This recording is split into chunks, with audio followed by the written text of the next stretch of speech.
Oi, pessoal. Queremos fazer vocês bem-vindos ao nosso primeiro vídeo desse canal, que é muito especial para nós, chamado Wireless Connecting. É um canal que surgiu de um desejo muito grande que a gente tem no coração de falar de alguns temas que nos inquietam e que também nos ajudam a ver melhor a realidade e que serão falados através da lente, né, que nós adquirimos como membros da Igreja de Jesus Cristo dos Santos dos Últimos Dias. Tá? Esse canal não é um canal da igreja, não é promovido pela igreja, nós somos membros há muito tempo, eu sou membro vou entregar a minha idade, 33 anos, desde que nasci, né? E a gente sabe o quanto que viver o evangelho muda a nossa visão de mundo, né? Então, a partir de mim, né, cada um aqui vai falar um pouco sobre o que motivou a criar esse canal, mas a minha motivação maior é compartilhar essa visão que o Evangelho me deu ao vivenciar a vida, né, em todos os seus contextos. Eu acho que isso nos ajuda a contribuir com o mundo, né? E eu tenho desejo de falar, eu tenho desejo de mostrar essa visão para os meus amigos, para as pessoas que estão perdidas, que estão buscando uma solução, que estão buscando um norte na sua vida, né? Então é isso que me motiva. Agora cada um vai falar um pouco sobre si. Tati, quer falar? Tá bom. Eu tô bem, acho que bem centrada aí com a Samira, no meu desejo de compartilhar as coisas que não só que eu acredito, mas que eu pratico e vejo que tem resultado. Então não é uma coisa cega, né? Que eu acho que muita gente tem na cabeça de que religião te traz, você se torna uma pessoa tapada, com pouca experiência de vida e com muita limitação.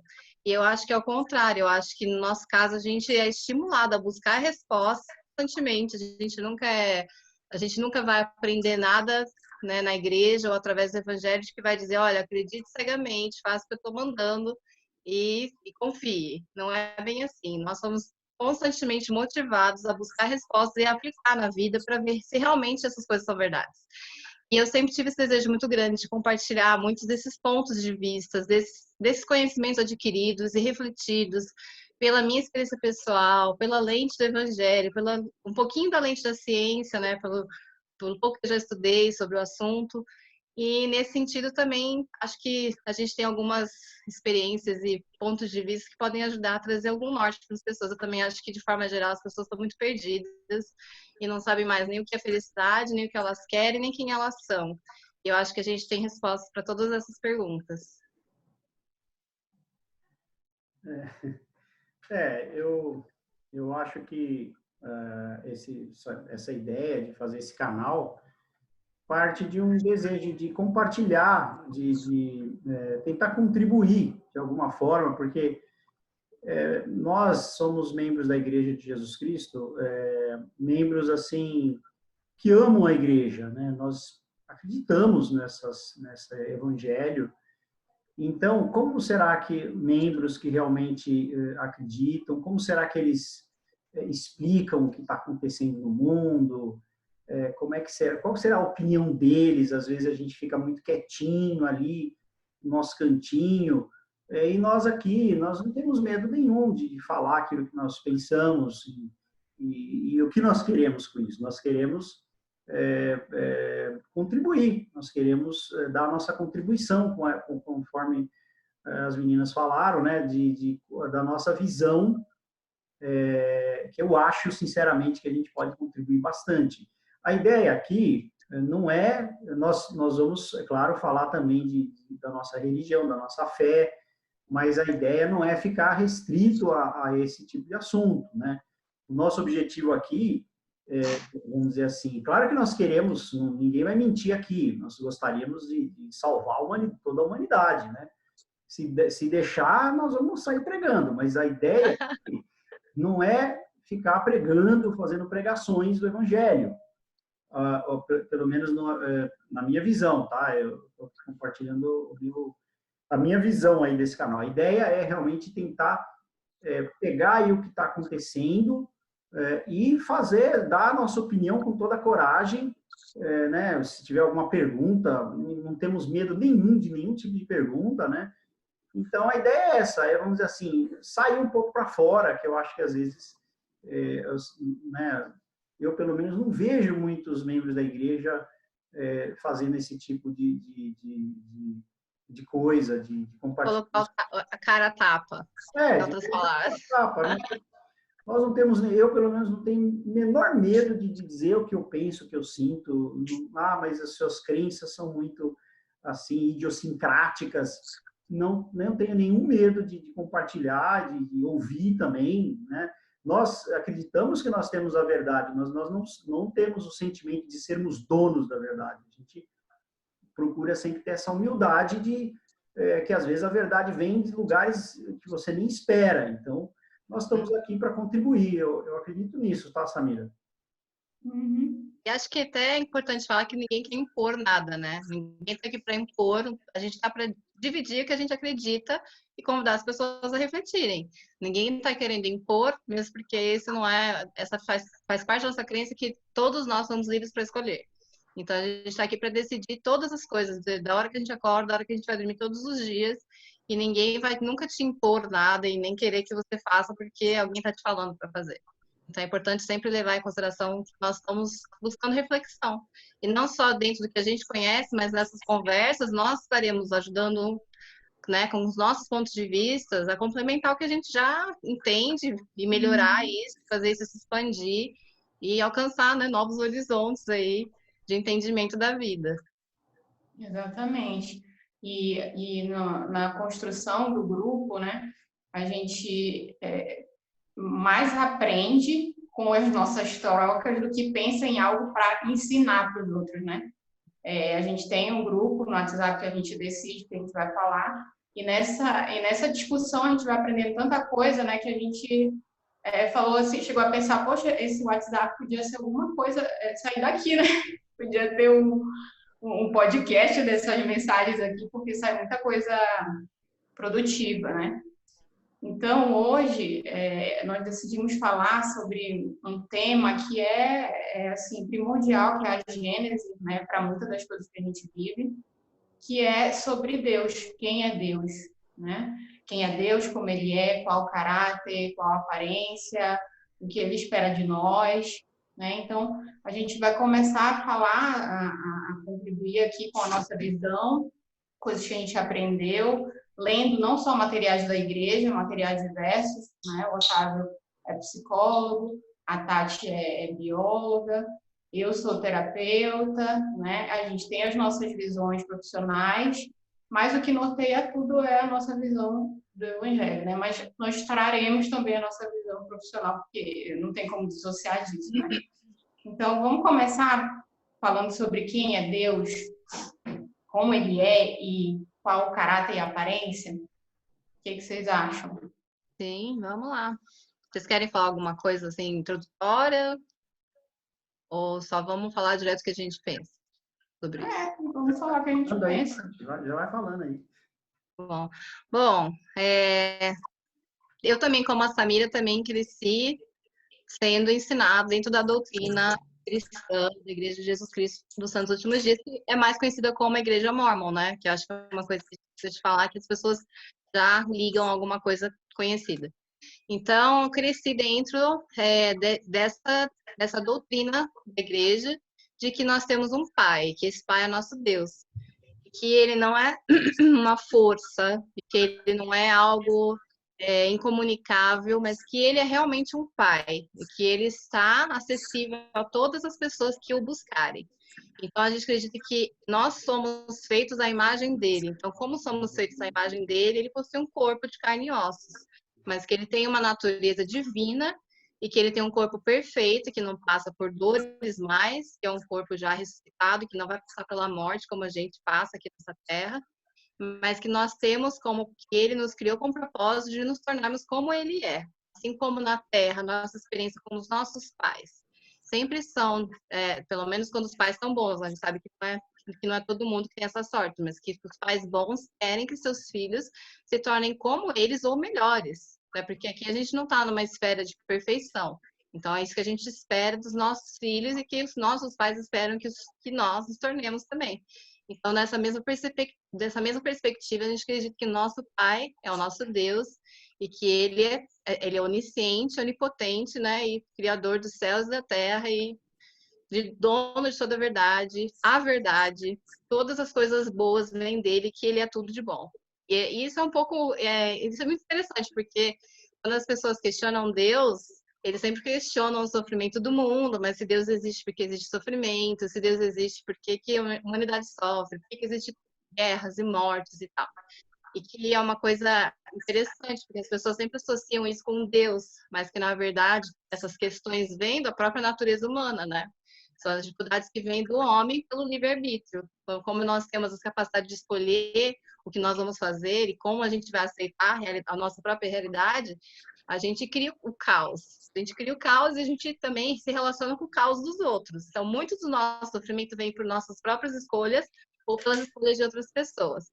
Mas é só um pouquinho, aí a gente tem muita gente para falar e a gente vai se complementando. Então, só dando uma introdução aí. E aí eu vou ouvir a Samira e a Otávia, o que vocês pensam? Vai, Otávio. Ai, ai. Você não quer falar primeiro? Posso falar. Bom, como a Tati falou, né, a gente vê que as grandes religiões, a grande maioria das religiões ocidentais, orientais, elas creem em Deus como um pai, né? Creem em Deus como pai, veem a humanidade como irmãos. Só que eu percebo que a compreensão do parentesco, de como se dá esse parentesco, ela é bem diferenciada. Apesar de todo mundo falar assim, não, Deus é pai e tal, como se dá essa relação e até onde ela pode ir é muito diferente em várias religiões, né? Não sei se vocês já perceberam isso. Por exemplo, eu vejo muita gente, como a Tati falou, que vê a natureza como Deus, né? Que se relaciona com Deus através das criações dele, né? Através da natureza, eu encontro Deus através da minha relação com os animais, através de saber que ele me sustém, que eu só respiro por causa dele. Então, é uma coisa muito impessoal, muitas vezes, né, que está concretizada em coisas que não são semelhantes a nós, né? Não são pessoais, assim. E Deus, ele tem essa questão da paternidade para nós, membros da igreja, né?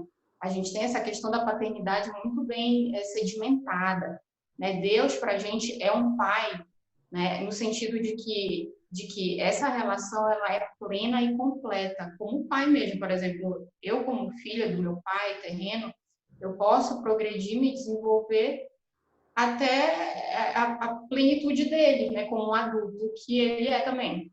Então, como pai celestial, nós falamos pai celestial, nós também temos essa natureza divina em potencial. Nós podemos ser deuses como ele é, né? E isso aí eu vejo que na igreja é muito mais forte, é muito mais claro e simples, está na cabeça de todo membro da igreja, e eu percebi que em outras religiões não, assim, não tanto, né?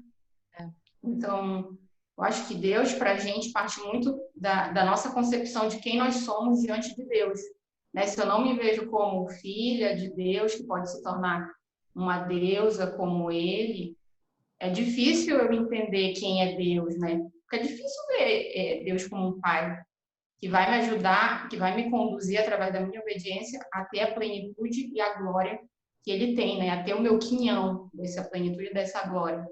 Uhum. Né? Eu acho que para mim essa é a visão de Deus. Fala, Otávio. Eu não sei se eu vou conseguir falar aqui, porque talvez a gente tenha que fazer em duas partes aqui. Mas eu ia mudar um pouco aqui o que eu ia falar aqui de Deus. Eu vejo assim, que a realidade ela é bem opressora. A gente pode passar, a realidade ela nos destraçalha. Coisas assim horríveis acontecem conosco, com os nossos parentes, com nossos amigos. Então, ela é muito, muito, muito dolorosa, a realidade. Claro que nem sempre, mas ela pode ser realmente muito opressora. E às vezes, as pessoas, por associar Deus como dono da realidade, elas acabam muitas vezes tendo raiva de Deus até, por uma falta de compreensão do caráter de Deus. Porque uma coisa que nós aprendemos é que, por exemplo, se alguém pensa que vai chegar com a sua taça de sangue, né, de dor, na presença de Deus e vai reclamar com ele, vai tirar satisfação por todas as tragédias que aconteceram, não vai conseguir fazer isso. Por quê? Porque ele tem um oceano de sangue. Deus, e isso é muito claro na Igreja de Jesus Cristo, através de Jesus Cristo, ele não só foi crucificado e teve toda aquela dor horrível de uma crucificação, que já é alguma coisa muito dolorosa. Nós sabemos que, por meio de Jesus Cristo, ele suou sangue, foi uma dor imensa, imensurável, isso é central na Igreja de Jesus Cristo. Então, Deus não fica lá no seu trono, em berço esplêndido, vendo nós aqui sermos estraçalhados pela vida. Nós vamos chegar na presença de Deus, e eu entendo até que um pouco dessa glória de Deus, que é aquela glória que é até um pouco complicado de explicar o que é essa glória, não é só porque ele é onipresente, onisciente, mas é porque ele é mestre até na arte de sofrer. Então, ninguém nem chega aos pés dele. Por mais que tenha sido muito, muito dolorosa a vida, Deus é o mestre do sofrimento. Né? Então, isso daí, para mim, é uma coisa muito, muito chave na Igreja de Jesus Cristo para entender a natureza de Deus, para que fosse possível a existência de um caminho para nós chegarmos a essa plenitude, né, plenitude da alegria, como nós chamamos, mas pode falar em termos de, vamos dizer assim, uma plenitude da existência humana, para que essa plenitude pudesse ser possível de ser alcançada, um preço imensurável foi pago por Deus. Então, isso daí é uma coisa que eu considero muito chave, principalmente nos dias de hoje, porque as pessoas se reivindicam tudo, elas não têm gratidão.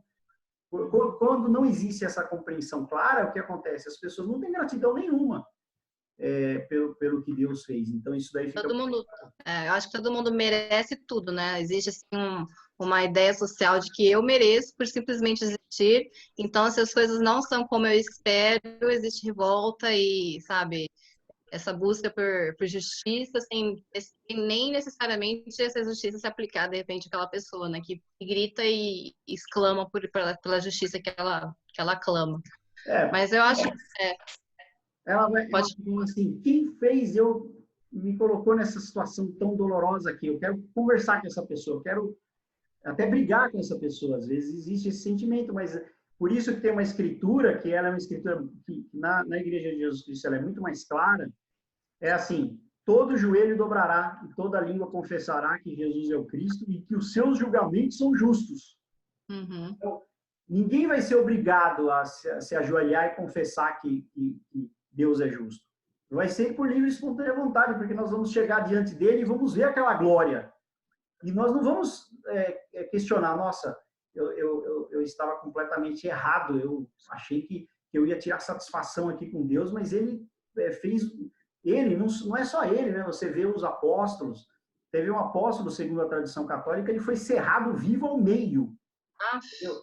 Então, tem uma bagagem de sofrimento, e a gente chama isso de expiação de Cristo, que nós não nos damos conta. Então, isso daí, para mim, é uma coisa muito, muito chave na natureza de Deus, que hoje em dia, na nossa época, meio que se perdeu. Né? As pessoas estão tão reclamando da opressão da existência que elas não têm esse conhecimento que nós temos, e para nós é fato. Ou seja, cada um precisa carregar a sua cruz. E às vezes a gente pensa assim, que lembra daquela passagem também que Jesus Cristo falou: se possível, passa de mim esse cálice. Mas não é possível. E isso vai ficar claro para nós um dia, né, na eternidade. Não poderia ser feito diferente, de um jeito mais leve. Então, esse conhecimento vai ficar claro e nós não vamos ter o que falar. Nós só vamos cair de joelho e vai ser uma realidade clara para todo mundo, né? Não vai ser uma coisa estabelecida como proposta, mas vai ser algo como naturalmente aceito por todas as pessoas de forma concreta e absoluta. Sim. Mas eu acho que é interessante a gente falar primeiro que a gente acredita não só em Deus o Pai, mas no Filho Jesus Cristo e no Espírito Santo, que é na Trindade, né? Que eles três juntos, eles trabalham juntos em propósito, em ação, em pensamento, todas as coisas que eles decidem, o que eles têm em mente, no coração, tudo junto, não é separado. É por isso que fala que Deus é um, mas que na verdade eles são separados em três, porque são três seres distintos com o mesmo desejo, com os mesmos trabalhos, com os mesmos poderes, né, de certa forma, né, porque o Espírito Santo não teria o corpo, mas Deus Jesus Cristo sim, e que eles têm a mesma missão, que é salvar os seus filhos, né, trazer imortalidade e vida eterna, assim como eles têm um corpo imortal e uma vida eterna de abundância de conhecimento, de abundância de luz, de felicidade, porque eles conquistaram essas coisas e eles querem que a gente, da mesma forma, escolha estar do lado deles, que a gente escolha o certo, que a gente escolha essas coisas. Então, por isso que a escolha é assim, fundamental para que o evangelho se estabeleça. Nós precisamos escolher essas coisas, nada vai ser imposto jamais. E a gente tem essa ideia também de que eles estão sempre dispostos a receber todos os seres humanos, a auxiliar, a estar do lado. Então, a gente só precisa buscar. Se a gente tem disposição em descobrir a verdade, a gente tem disposição em buscar pela verdade, eles vão estar esperando de braços abertos, com as mãos estendidas, para nos auxiliar e nos confirmar se essas coisas são verdades ou não.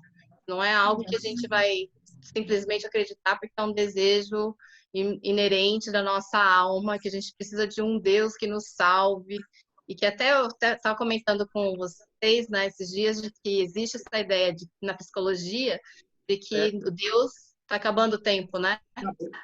Ah, não, tem mais 10 minutos. Tá, vamos terminar rapidinho. Que existe na psicologia essa ideia de que Deus é uma necessidade psicológica e emocional do homem, que nós criamos Deus, que nós criamos a religião porque nós necessitamos dessa confirmação e desse apoio.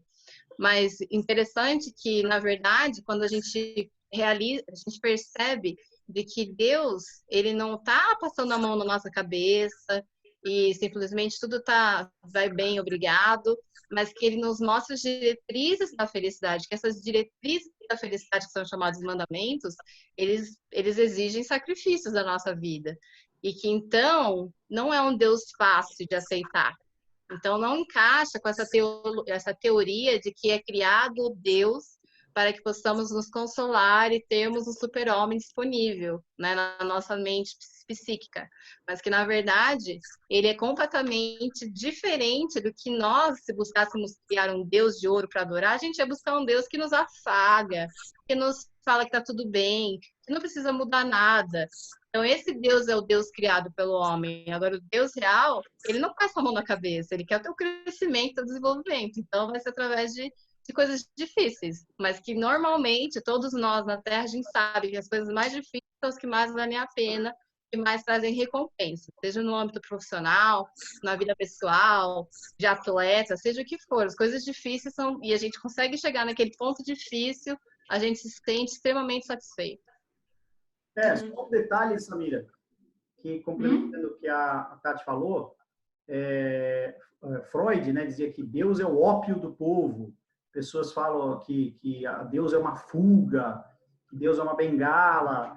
Mas, assim, a minha experiência é semelhante ao que a Tati falou. Eu acho que é muito mais difícil você seguir alguém como Jesus Cristo, né? Procurar ser como ele, é muito mais difícil do que você simplesmente, não existe Deus, não existe,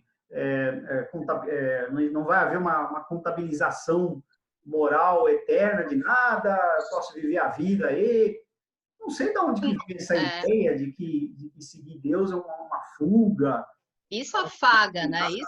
Essa é uma realidade que te afaga. Agora, não é uma realidade que te faz realmente ir para frente, enfrentar seus desafios e te coloca numa posição de eu estou aqui para ser melhor.